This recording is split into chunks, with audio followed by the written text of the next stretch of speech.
Hey everyone, my name is Shawnish Borkar, and today we're talking about a fundamental concept in networking: connection oriented versus connectionless services in the network layer.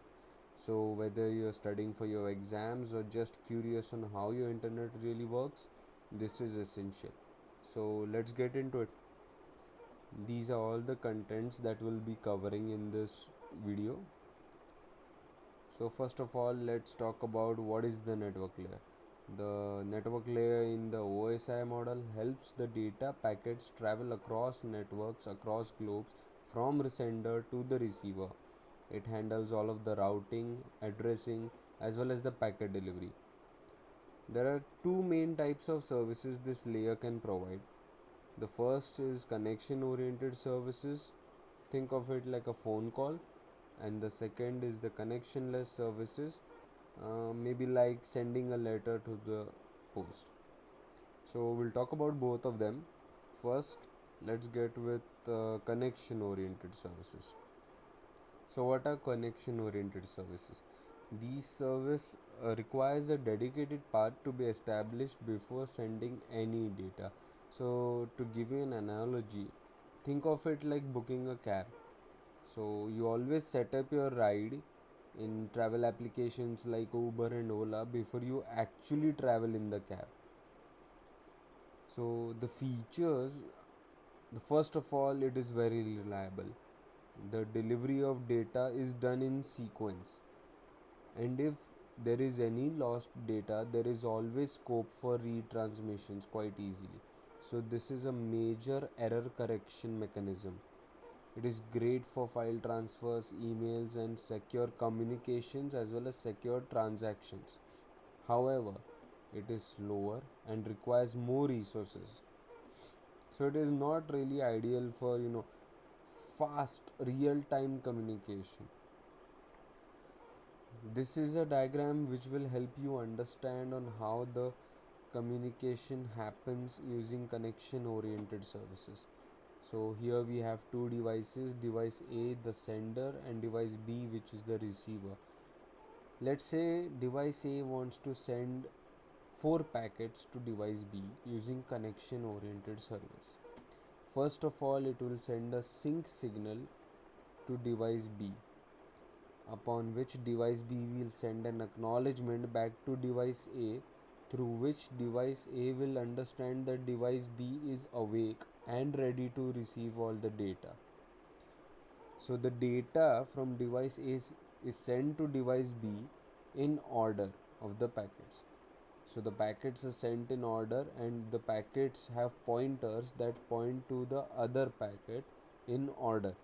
So this way the order is maintained, and this is a mechanism through which device B can understand if any packet is missing, as well as making it easier for device B to decrypt the data.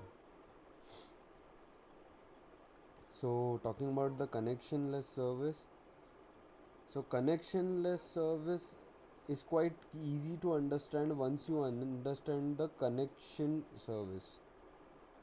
In connectionless service, there is no pre-established connection and each packet is sent independently. So to give an analogy, let's say I want to send uh, maybe a, two postcards to Washington City. Now, if I put in both of the postcards, there is a chance that one postcard will take a route through the Arab region and the second postcard will go through Europe, maybe Amsterdam. So, at Washington, both my postcards will be received. However, the timing and the route it takes is not guaranteed. So, this setup, connectionless service, is quite fast and requires minimal setup. However, there is no guarantee of delivery or the delivery order, but it is very efficient for real time tasks like gaming. So, that is why in gaming you can really see the real time actions of another player who may be sitting across the globe. However, there is always a um, always a con, which is the packet loss. So this is the diagram. As you can see, when we compare it to the connection oriented service, device A doesn't really wait for device B to say the acknowledgement, and device A doesn't really care on which order the data is sent. Each packet has the delivery address, unlike what we saw in the connection oriented services. So this way each packet knows where it needs to go. It may not be the order is same, but it just understands where it needs to go, and device B is then tasked with ordering the data up and decrypting it. So moving on with a basic comparison. So these are all the points that we've discussed in the video. They're just put in a tabular manner for you to understand and note down quite easily. So we'll go through it.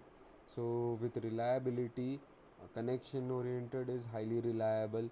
It has error correction properties. The order of delivery is guaranteed for it, but the speed is slower, and it is used for file transfers as well as secure transactions, and many more cases are there.